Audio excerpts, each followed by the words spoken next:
Todos encontraram? Diz assim, Gênesis 35, verso 1.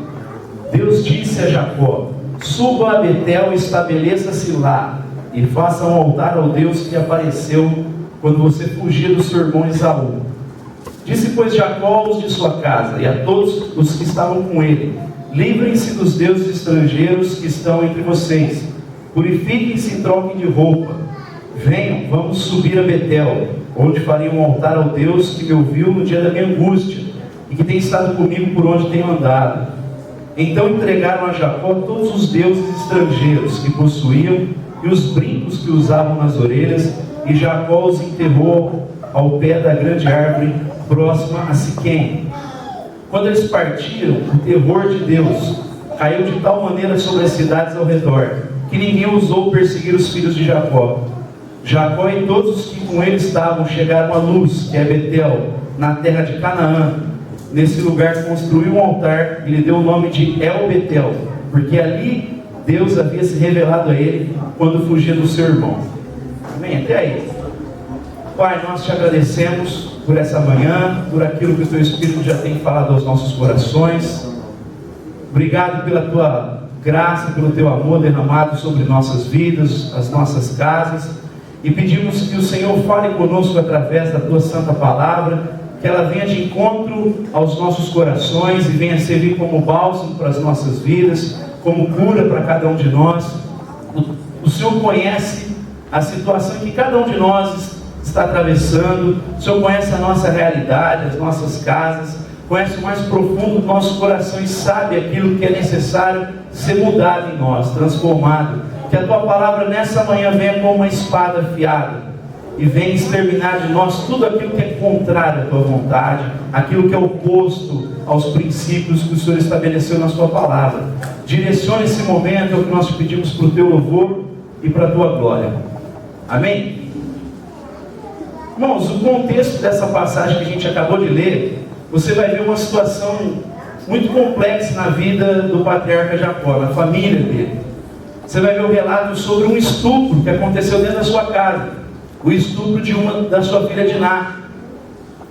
E a gente sabe as consequências disso numa família, como isso gera um trauma grande, como isso gera sequelas enormes.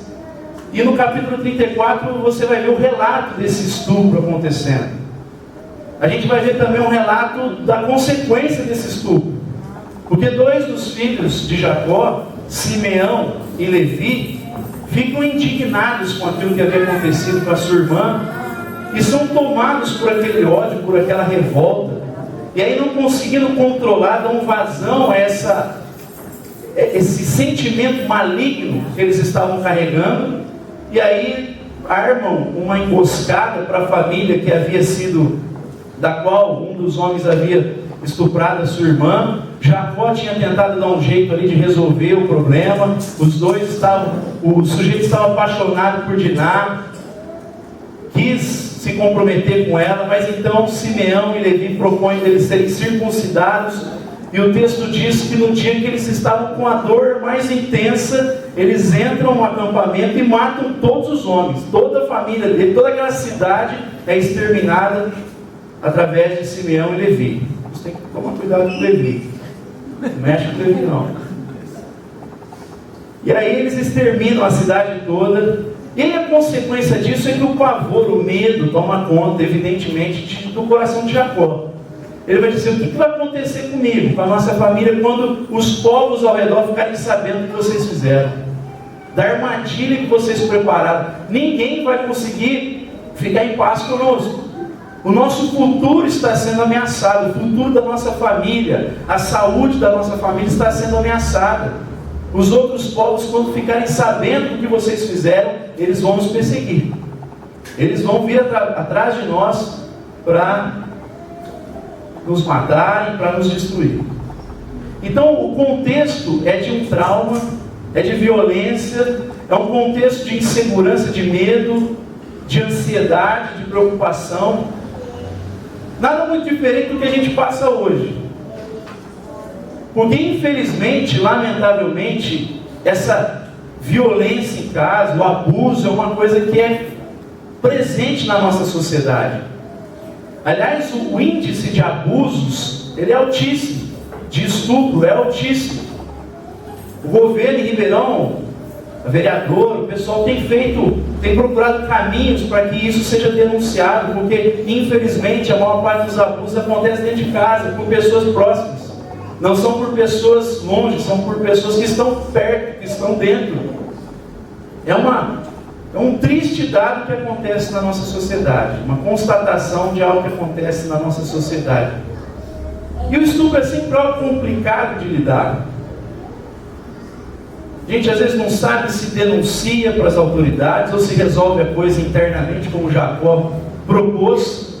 Aliás, esse texto traz questões muito atuais para nós. Como é que a gente resolve esses casos? Como que lida com isso? Dependendo da circunstância.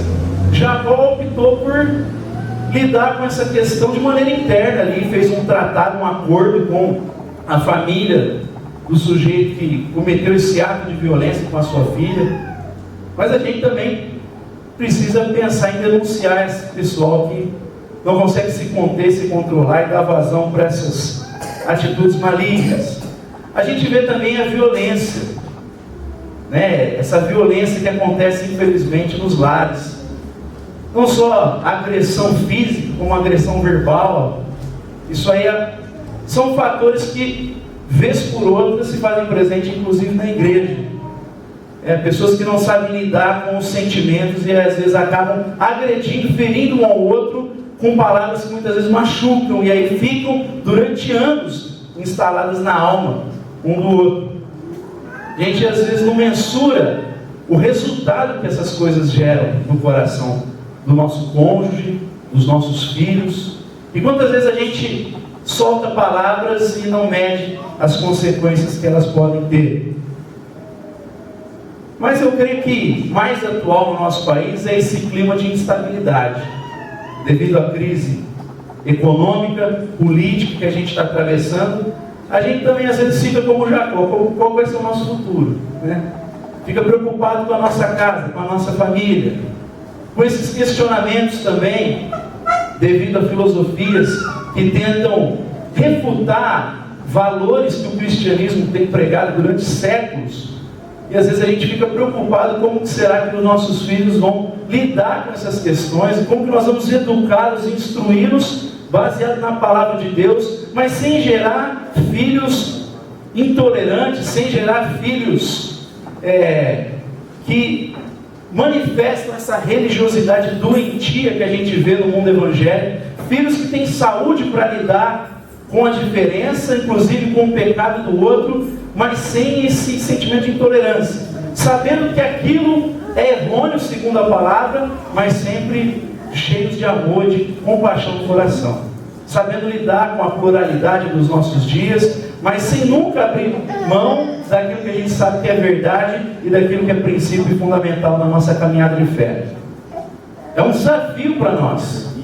E nós estamos vivendo esse clima de instabilidade tanto nessa esfera da educação, da cultura, como também na questão econômica, com o desemprego que está crescendo cada vez mais, os empresários preocupados. A gente fica, muitas vezes, tomado por essa ansiedade, por essas preocupações. Às vezes a gente se vê numa proporção menor do que Jacó, mas em crises familiares, como Jacó estava atravessando essa crise com a sua família. Um trauma dentro de casa, uma violência que gerou um clima de insegurança complicadíssimo, o medo começou a tomar conta do coração deles. E a pergunta é: como é que ele lidou com isso? Quais foram as respostas de Jacó com a sua família para superar essa crise? Como é que ele conseguiu vencer? Quais caminhos ele tomou? E eu gostaria de apontar com você nessa manhã 5 caminhos, 5 atitudes de Jacó que a gente pode aprender a fim de superar as crises na nossa casa, na nossa família. O primeiro caminho que Jacó toma aqui, que a gente pode tomar para a nossa vida, é que nós superamos as crises familiares tendo disposição de ouvir a voz de Deus.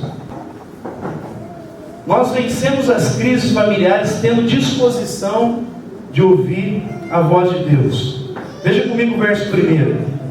Deus disse a Jacó: suba a Betel, estabeleça-se lá e faça um altar ao Deus que lhe apareceu quando você fugia do seu irmão Esaú.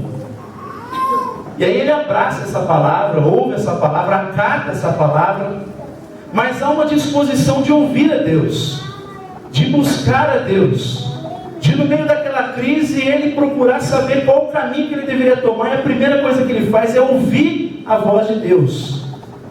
Há um imperativo na Bíblia que a gente encontra na boca de Jesus nos Evangelhos: aquele que tem ouvidos para ouvir, ouça. Nas 7 cartas do Apocalipse, aquele que tem ouvidos para ouvir, ouça o que o Espírito diz às igrejas. Ou seja, nem todos têm a capacidade de ouvir. Nem todos param para refletir aquilo que Deus de fato quer para a sua vida. Nem todos param para tentar entender e discernir os caminhos que Deus tem para nós. Nem todos param para ouvir Deus através da meditação das Escrituras. Nem todos fazem isso. Aliás, a tendência do homem moderno é justamente fazer o oposto disso. Porque nós estamos vivendo uma sociedade que, por conta dos avanços tecnológicos, científicos, por causa do progresso, a gente tem um sentimento assim de que nós temos o controle de tudo. Ou não? O homem moderno, ele pensa que tem o controle das coisas. A gente acha que domina tudo. Essa é uma tendência da modernidade.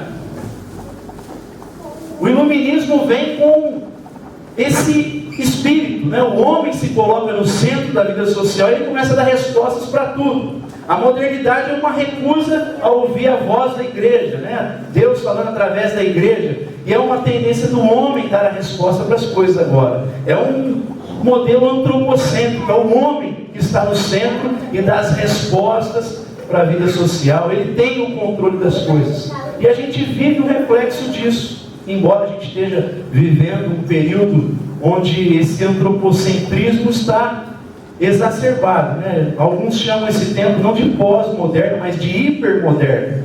Porque o homem agora, a resposta está dentro de cada um, é subjetiva a resposta. Essa tendência humanista, ela está vivendo um grau assim exacerbado. E o Caio Fábio relata isso num livro dele, dizendo assim: olha, em outros tempos era comum a gente orar, era comum a gente buscar a Deus por questões mínimas. Por exemplo, quando uma mãe estava preocupada com um filho que estudava fora da cidade, e ela ficava agoniada, não sei porque que mãe tem essas coisas, às vezes dá um aperto no coração, sente uns negócios, e o filho que é esperto ouve o que a mãe fala, né? Porque às vezes a gente não entende que mulher tem esse sentimento estranho, que não, às vezes não te dá uma resposta lógica, racional, mas a gente, quando não ouve, quebra a cara. E depois tem que ser obrigado a ouvir elas falarem. Eu não falei? O negócio... Eu te falei. Mulher tem essa sensibilidade. E aí, antigamente, a mãe, quando se sentia aflita, ela dobrava o joelho e orava. Hoje ela fala com ele pelo Skype. Hoje ela pega o celular e liga: ô filho, eu preciso falar com você, o que está acontecendo, estou com um sentimento ruim, liga o Skype que eu quero ver os seus olhos. Hoje a modernidade, os avanços vão fazendo a gente tomar iniciativas que outrora a gente não fazia. Era comum uma mãe dobrar o joelho e orar. Ou uma esposa aflita, que o marido não chegou ainda do trabalho, ela orava: Deus, guarda ele no caminho. Hoje ela liga o celular: onde você está? Por que você está demorando tanto? O agricultor orava para Deus dar uma colheita boa. Hoje ele consulta a meteorologia, ele vê se vai ter colheita. E eu não estou falando que isso é ruim, é evidente que isso não é ruim, a tecnologia é boa. Mas o que o Caio estava querendo dizer no livro é que isso fez com que a gente fosse perdendo a consciência de que nós somos dependentes de Deus. Por mais que nós tenhamos avanços tecnológicos, por mais que a gente tenha conquistas, a gente continua dependente da graça de Deus. E a gente não pode perder isso de mente. Temos que gerar uma cultura de oração. E aliás, eu vou falar aqui para nós, do núcleo. É muita gente que teve experiência com o pentecostaloidismo, as maluquices do mundo pentecostal, e a tendência nossa é ir para o outro extremo do racionalismo, que se fecha para tudo. E às vezes a gente acha que não é nem necessário orar mais. A gente às vezes acaba caindo num ceticismo tão grande, uma descrença para o místico, para Deus, para o sobrenatural. A gente se fecha no nosso racionalismo e esquece que Deus também contempla o mistério. A gente acha que sabe tudo. Deuteronômio 29 diz assim: as coisas que foram descobertas pertencem a nós e aos nossos filhos. Mas ele fala que há coisas encobertas que pertencem a Deus. A gente não tem todas as respostas. E a gente não tem o controle de absolutamente nada. A gente vive uma ilusão. O mundo moderno é uma ilusão de que a gente controla alguma coisa, mas a gente não controla coisa alguma. Por isso que Tiago fala assim: você que fala, vou para aquela cidade fazer aquele ou esse negócio, antes deveria dizer, se Deus permitir, faremos este ou aquele negócio. Porque a vida é como neblina. Existe agora, mas logo passa. Ou seja, você é um ser humano insignificante, você não tem controle de absolutamente nada, a sua vida é curta e você precisa repensar a sua caminhada e pensar em Deus. A gente não pode perder Deus de vista e a nossa dependência. Por isso é necessária a oração. É a busca de ouvir a voz de Deus que, por exemplo, traz para o coração de Jacó esperança, que traz para o coração dele gratidão. Porque Deus manda ele ir para um lugar significativo na vida dele. Foi um marco na vida de Jacó. Foi um lugar onde Deus se revelou para ele. Quando ele fugia do seu irmão, sem saber muito o que aconteceria, sem controle das coisas, sem saber se ele seria bem aceito, recebido lá na casa do seu tio. Ele ainda estava inseguro, sem saber se o irmão dele viria atrás dele para matá-lo. Nesse clima de insegurança, ele pega uma pedra, faz de travesseiro, se deita, e de repente Deus se manifesta para ele. E aí Deus fala assim: volta para aquele lugar, para um lugar que foi marco na vida dele. Foi um lugar onde Deus fez promessas para ele. E voltando para o passado, onde Deus se revela, ele pode contemplar tudo aquilo que Deus tinha feito na história. Olha, de fato Deus cuidou de mim, me fez prosperar. Deus em todo tempo esteve presente comigo, apesar de eu ser um ser desprezível, enganador, trapaceiro. Deus manifestou graça e cumpriu a promessa dele, porque a promessa dele não tem a ver comigo, tem a ver com a fidelidade e o amor que ele tem pela sua própria palavra. Porque Deus, quando fala que é fiel, ele é fiel por causa que ele tem compromisso com a palavra dele, não porque a gente é bom. E se fosse depender do nosso mérito, está todo mundo lascado. Ele tem amor ao seu próprio nome, zelo pelo seu nome. E por isso que ele cumpre a sua palavra. E nesse lugar, Jacó pôde repensar essa história. Ele pôde trazer um exemplo do passado para falar: poxa, se ele está cuidando até agora, por que não vai cuidar agora? Acaso ele parou de ser Deus? Ele resgata uma história com Deus para dar esperança para o coração dele, para superar as próximas adversidades, para superar essa crise. E nós precisamos fazer esse exercício de fé e às vezes ir até Deus e deixar com que Ele ministre no nosso coração e a gente repensar a nossa caminhada. Porque a fé tem a ver com caminhada. Os hebreus têm essa lógica de caminhada. A confissão de fé hebraica é diferente da nossa, ocidental. Tem a ver com a caminhada com Deus, com Yahvé. A nossa confissão de fé no mundo ocidental tem a ver com dogmas, doutrinas. A defesa da doutrina, da ortodoxia, da verdade. Para um hebreu é diferente. Ele fala: olha, quando chegar diante de Deus, você deve dizer: não, meus antepassados eram errantes, foram libertos por Deus, aí ele fez isso. Ou seja, ele relata uma caminhada. Parece um testemunho pentecostal até, né? Eu era assim, Deus fez isso. Tem a ver com uma interação, porque a verdade no Evangelho ela é mais do que uma doutrina. A verdade no Evangelho tem a ver com a experiência com a pessoa de Jesus, porque Ele é a verdade. A verdade no Vamos encontrar, diz assim, Gênesis 35, verso 1. Deus disse a Jacó: suba a Betel e estabeleça-se lá, e faça um altar ao Deus que apareceu quando você fugia do seu irmão Esaú. Disse, pois, Jacó aos de sua casa e a todos os que estavam com ele: livrem-se dos deuses estrangeiros que estão entre vocês, purifiquem-se e troquem de roupa. Venham, vamos subir a Betel, onde farei um altar ao Deus que me ouviu no dia da minha angústia e que tem estado comigo por onde tenho andado.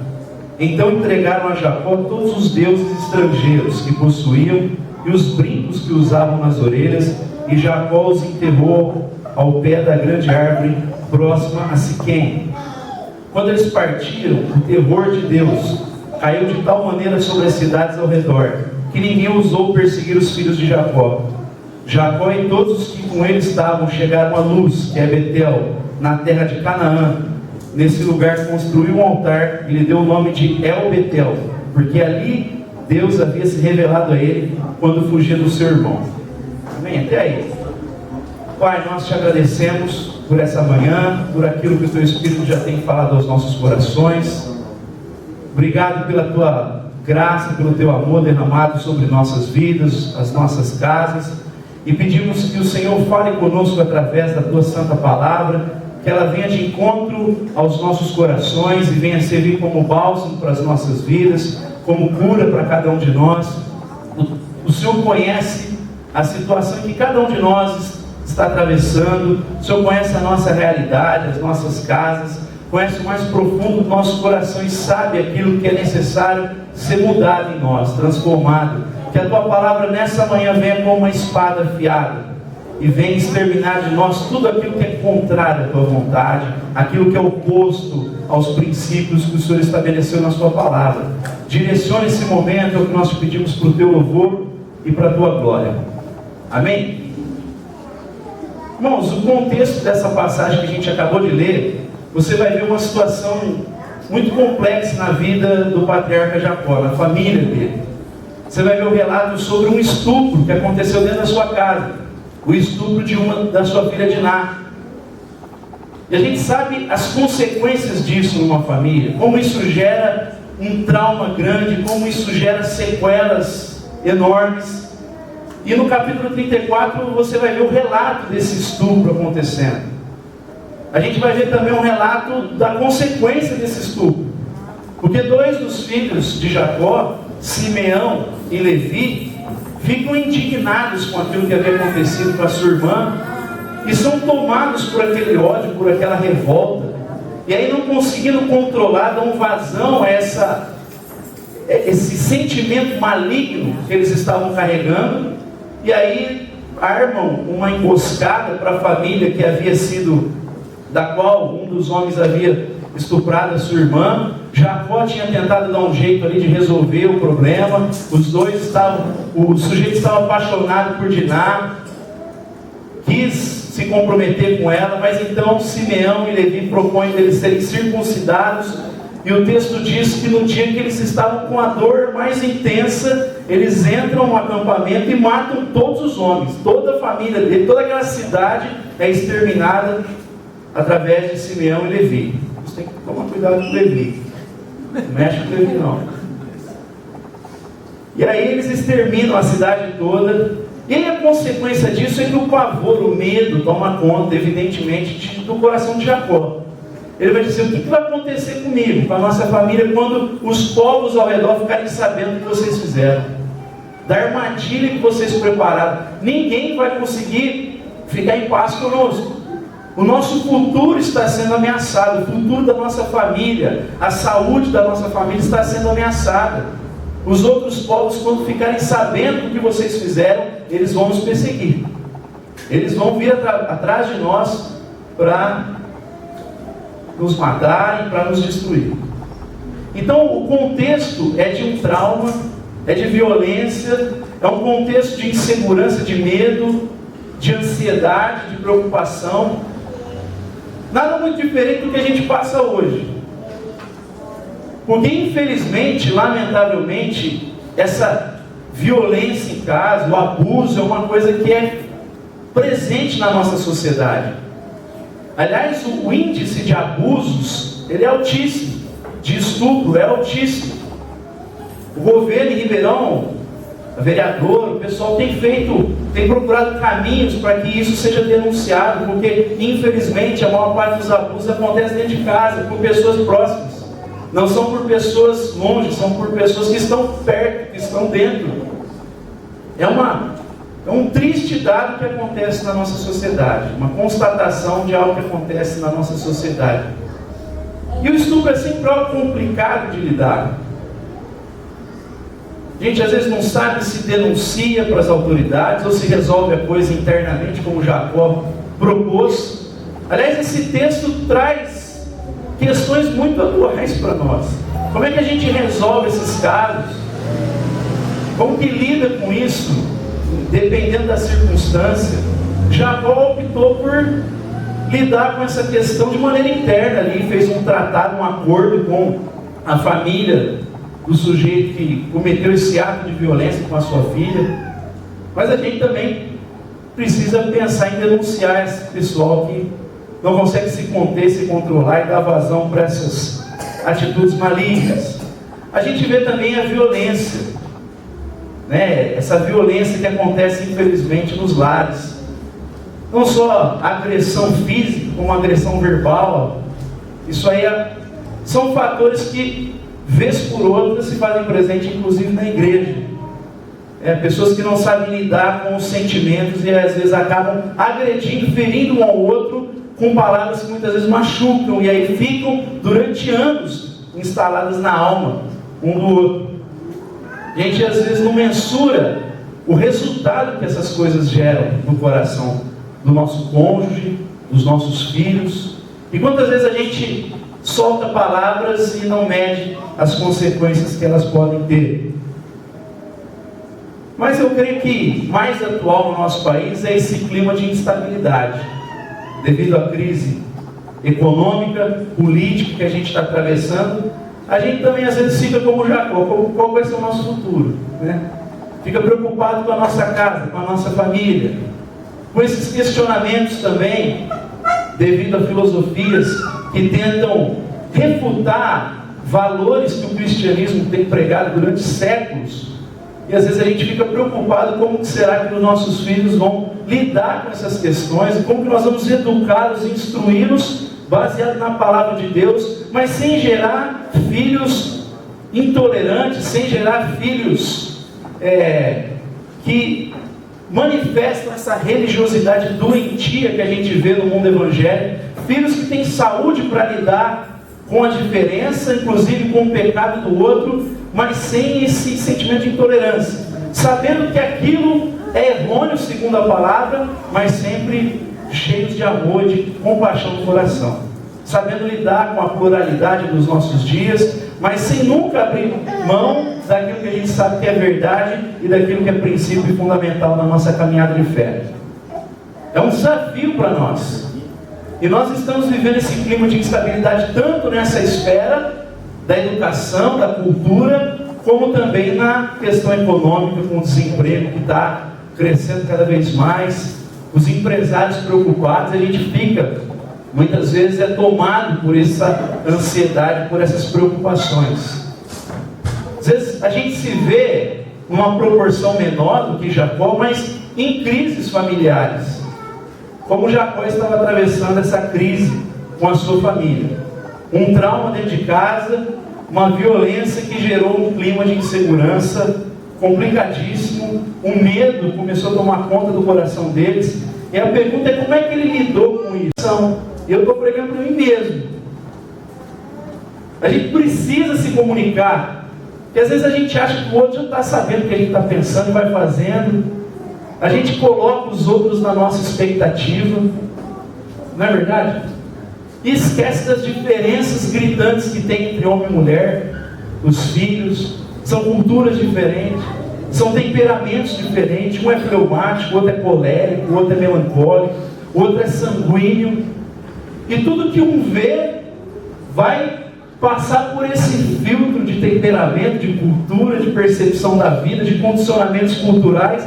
E a gente não para dialogar, para falar assim: por que você vê a coisa desse jeito? Às vezes a gente esquece que o outro vê a mesma realidade que nós vemos, e tem uma leitura tão diferente, porque ele está condicionado ao temperamento, à cultura, à formação, a tudo. Mas a gente só vai entender se sentar para dialogar. E aí isso é uma coisa boa do mundo que a gente vive. A pós-modernidade, querendo ou não, trouxe essa tolerância para conversar um com o outro e respeitar as diferenças, mais uma proposta de diálogo. A gente precisa aprender a dialogar. Os hebreus, o Antigo Testamento fala dessa lógica. Fala de muita poesia no Antigo Testamento. Ou seja, poesia tem a ver com a narrativa, com a sua história sobre Deus, a sua caminhada de fé. Você vai ver que na cultura hebraica a verdade é tratada de modo paradoxal. É interessante isso entre os hebreus. Aliás, Gênesis 1 e Gênesis 2 é diferente. O relato da criação muda a ordem, se você for ver. Primeiro cria o mundo, depois cria o homem, depois inverte, cria o homem, cria as coisas. É meio diferente a sequência do negócio. O hebreu tem essa característica que é diferente de nós. Mas remete à ideia de sentar e conversar, entender o outro, a percepção do outro. Faz parte desse processo. A gente precisa aprender isso. Se nós queremos ser eficazes, aprender a comunicar. A se comunicar com a esposa, com os filhos. E a expressar o nosso coração, expressar os nossos sentimentos, a nossa percepção. Entender a percepção deles e chegar num acordo. Fazer acordos para a gente evitar os problemas. Jacó, assim que recebe a palavra de Deus, ele se comunica com os seus, com a sua família. Deixa eu ir para a gente não demorar muito. Terceira, a família supera as crises quando ela está disposta a abrir mão de tudo aquilo que é oposto a Deus e a sua palavra. Quando ela põe para fora os deuses estrangeiros, a cultura avessa ao reino de Deus, as percepções avessas ao reino de Deus. É uma limpeza, é abrir mão daquilo que não tem nada a ver com Deus. É jogar fora os falsos deuses, os falsos ídolos. Jacó diz, olha, livrem-se dos deuses estrangeiros. Livrem-se de tudo aquilo que está oposto, que é antagônico a Deus. E não é só idolatria na nossa concepção evangélica de uma estátua, uma imagem. Tem a ver com filosofia de vida, com cultura, tem a ver com aquilo que não é respaldado, que não encontra em Cristo fundamento, respaldo, sustentação. Isso às vezes acontece dentro do mundo evangélico. Conceitos sobre Cristo que não encontram base no próprio Cristo. Um negócio impressionante. É o Jesus, homem de negócios. Tem muito Jesus homem de negócios hoje, né? Passos para a prosperidade, Jesus executivo. Tem até o Jesus Che Guevara do outro lado também, uma espécie de revolucionário. Tem um monte de Jesus aí que não é o Jesus da Escritura. E a gente precisa prestar atenção nisso. Voltar para a Bíblia. O Caio fala, joga só da cósmica na cabeça, limpa o máximo que puder e vai o mais neutro possível, embora eu acho que isso é impossível, ser neutro completamente com a Escritura. A gente sempre vai ser condicionado por esses fatores que eu disse, temperamento, cultura, mas ir o mais esvaziado possível para entender o Deus da Escritura, o Cristo do Evangelho. E tudo que a gente abraçar para a nossa família, a maneira como educa os filhos, a maneira como trata a esposa, o marido, como se constrói uma família, como faz negócio, tem que ter sustentação na pessoa de Jesus e na palavra dele. E isso é jogar fora os falsos deuses. Porque tudo que é construído fora de Deus, o futuro é fracasso. O homem não pode produzir nada fora de Deus que tenha êxito por longo tempo, por um longo período. Pode ter êxito no começo, mas daqui a pouco o negócio vai cair por terra. A história humana está marcada por isso.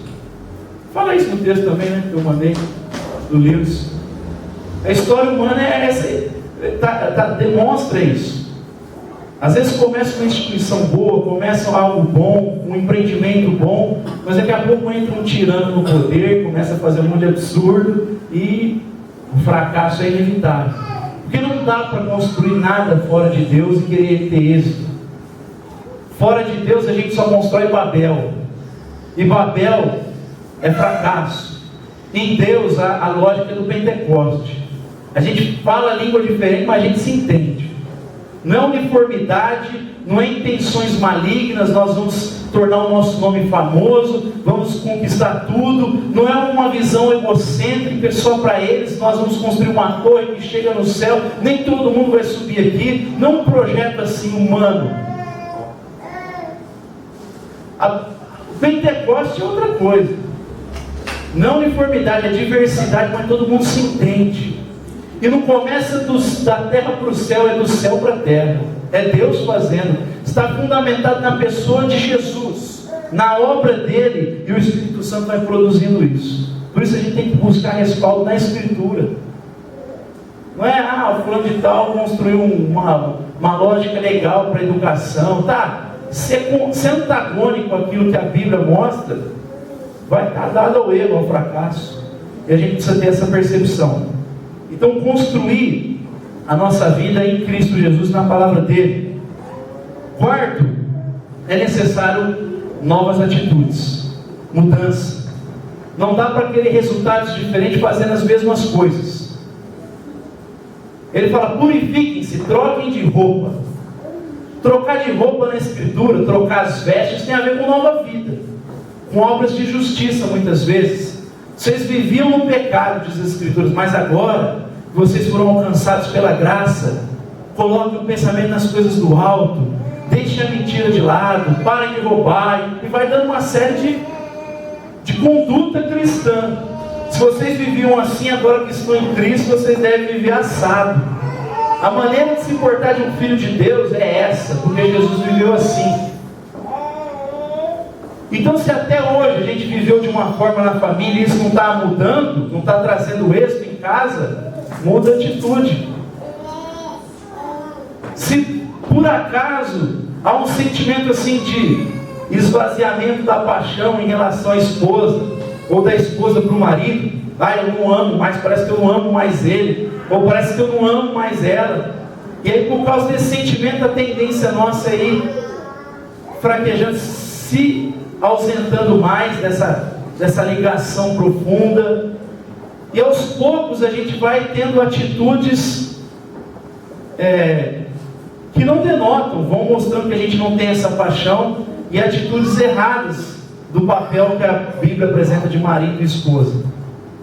Nós vamos tendo atitudes equivocadas, porque a gente acha que amor é sentimento, e uma vez que eu não tenho sentimento, eu vou me ausentando, o amor acabou, e aí a gente acaba com o relacionamento. Mas na Escritura a gente aprende que o amor é muito mais do que isso, porque amor tem mais a ver com vontade do que com sentimento. E ninguém consegue viver a paixão que tem nos primeiros anos para o resto da vida. Você não tem nem estrutura física para aguentar aquele fogo todo nos primeiros anos. Não tem jeito de viver aquilo. Aquilo que você vive nos 2 primeiros anos de casamento, você acha que você vai viver em 20, 15. O que a Bíblia nos ensina é experimentar um amor maduro. E quando esse sentimento parece que está se esvaindo, você tem vontade e atitudes para com a sua esposa, e a esposa para com o marido. E se no fundo você fala, não quero sentar e conversar, a gente tentar se esforçar para sentar e conversar, dialogar, para ter tempo junto, e aos poucos esse sentimento vai voltando, mas de uma forma madura, de uma forma muito mais equilibrada e saudável do que inclusive a primeira, que contempla muito mais a paixão. Então contempla novas atitudes. Se a gente quer mudança na família, é preciso ter atitudes diferentes, é preciso ter um proceder diferente. Se até aqui a gente agiu de uma forma que não trouxe saúde para os filhos, para o casamento, a gente precisa mudar as nossas atitudes, se baseando na palavra como a gente tem falado. Quinto e último, é necessário nós termos um culto coletivo. É necessário a gente trabalhar pela unidade familiar, pela unidade da nossa casa, porque Jesus disse que um reino dividido não pode subsistir. E Jacó chega e traz no plural: venham, subamos a Betel. Vamos subir a Betel juntos. A nossa casa vai prestar um culto junto. Vamos cultuar a Deus junto como família. Todos vão adorar a Deus. Por isso troquem de roupa, mudem as vestes, lancem fora os deuses estrangeiros, porque a gente vai se encontrar com Deus. É trabalhar pela unidade dentro de casa. Porque é na unidade, como a gente falou aqui, que a gente manifesta Deus. Se tem um lugar que a Trindade é vista e contemplada de uma proporção menor, é na família, na comunhão, na unidade. Se a gente tem que trabalhar para isso em todos os âmbitos, que dirá em casa, na instituição primária que Deus fez. Trabalhar pela saúde ali, pela comunhão, pela unidade. Não pode ter cada um vivendo a sua percepção de vida, o seu mundo. É preciso acordo. Amós diz: como andarão dois juntos se não estiverem de acordo? É preciso acordo. É preciso ter unidade, propósito, ter uma visão enquanto família. Não dá para cada um fazer o que bem entende. É preciso ter acordo e comunhão e trabalhar por isso. Trabalhar pelos nossos filhos, manifestar Deus para eles, porque tem muito mais a ver com mostrar a Deus. Jacó chega e fala: olha, Deus apareceu para mim, cuidou de mim todo esse tempo, e ele dá um testemunho para a sua casa do que Deus fez. Faz quase 30 anos ele foi fiel mesmo, se manifestou na minha vida. E os nossos filhos vão entender muito mais sobre Deus a partir daquilo que eles veem em nós, do que aquilo que a gente vai ensinar para eles, com os livros, com a própria Escritura. Eles vão ler a nossa vida. Eles vão ver Gálatas em nós, vão ver Efésios em nós, vão ver o Evangelho em nós. Não só naquilo que a gente fala, mas naquilo que a gente vive, especialmente. E como Jacó, os pais, mãe aqui, é preciso tomar essa atitude de puxar filho, abraçar, ser aquele que chama a responsabilidade pela saúde espiritual de casa, assumir a responsabilidade e pregar o Evangelho, e ensiná-los, educá-los, instruí-los com paciência. A Bíblia fala no caminho, fala quando se levantar, quando deitar, ou seja, fala em todo o tempo, porque nossos filhos vão entender assim. Tem que insistir. Tem que ficar jogando a palavra. Uma hora ela vai fazer efeito, porque a palavra de Deus não volta vazia. Amém? Bom, a consequência disso, a partir do momento que ele tem a disposição de ouvir Deus, a partir do momento que ele tem a disposição de se comunicar dentro de casa, com a sua família, e de fato fazer todo mundo sentar, e depois de um estupro, depois de violência, de assassinato, depois de um caos, ele diz: olha, houve um Deus que se manifestou para mim há 30 anos atrás, e Ele está nos chamando a se apresentar diante dEle e mudar a nossa vida. Eu sei o Deus que eu estou falando, e Ele foi fiel mesmo quando eu fui infiel. Ele assume a responsabilidade pela sua casa, se comunica com os seus, joga fora os deuses estrangeiros, se pauta em Deus, se calca em Deus, se baseia na palavra de Deus, troca, muda as atitudes e chama a família para se unir. A consequência disso, diz o texto, que o terror de Deus se apoderou das sociedades ao redor. O pavor de Deus tomou conta do coração deles, de modo que ninguém ousou perseguir os filhos de Jacó. Ou seja, Deus trouxe proteção para o patriarca. A partir do momento que a família se arrepende, que muda as atitudes, Deus traz proteção. Deus muda: olha, para de se preocupar, para de viver inquieto, ansioso, porque eu sou Deus. Para nós hoje, olha para a ave do céu, para os lírios dos campos, porque se eu cuido deles, eu cuido de vocês. Vocês têm muito mais valor do que eles. A consequência disso é que Jacó, ao subir depois, tem uma consciência mais profunda sobre quem é Yahvé. Porque ele vai para o lugar onde Yahvé ordena, e diz que ele muda de Betel, casa de Deus, e chama de El Betel, o Deus da casa de Deus. Não uma relação com a casa de Deus, com um lugar, com um local, por mais que aquilo trouxesse uma consciência de sagrado para ele, um marco na vida dele. Agora a relação é com Deus da casa de Deus. É com Deus, é com Yahvé. E Yahvé pode ser adorado em qualquer lugar. Tem que ser adorado aqui dentro do meu coração, da minha vida, da minha alma, do meu ser. e tem que ser adorado na minha casa. Não é mais uma relação com um lugar, é a relação com Yahvé, com Deus na casa de Deus. É uma maturidade em relação ao entendimento sobre Deus. Então Deus traz proteção, Ele experimenta algo mais genuíno e profundo, e Deus o abençoa ainda mais, diz o texto. Ele começa a experimentar coisas novas.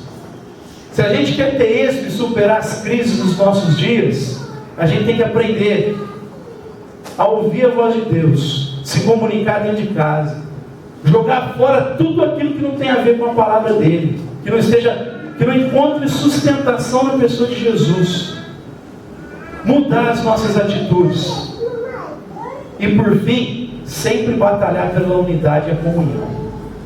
Onde a comunhão, diz que Deus derrama o seu óleo, o Espírito Santo se manifesta, a liberdade para ele se manifestar, a possibilidade dele agir. Onde a comunhão, Deus derrama a bênção da vida, diz Davi no Salmo 133, para todos sempre. É necessário batalhar. A casa dividida não pode subsistir. Está dada a ruína, é um fracasso. Mas a casa onde a comunhão e unidade, e a gente batalha por isso, Deus manifesta a sua graça, o seu amor e a sua vida. Amém? Puder ficar de pé para a gente encerrar esse tempo.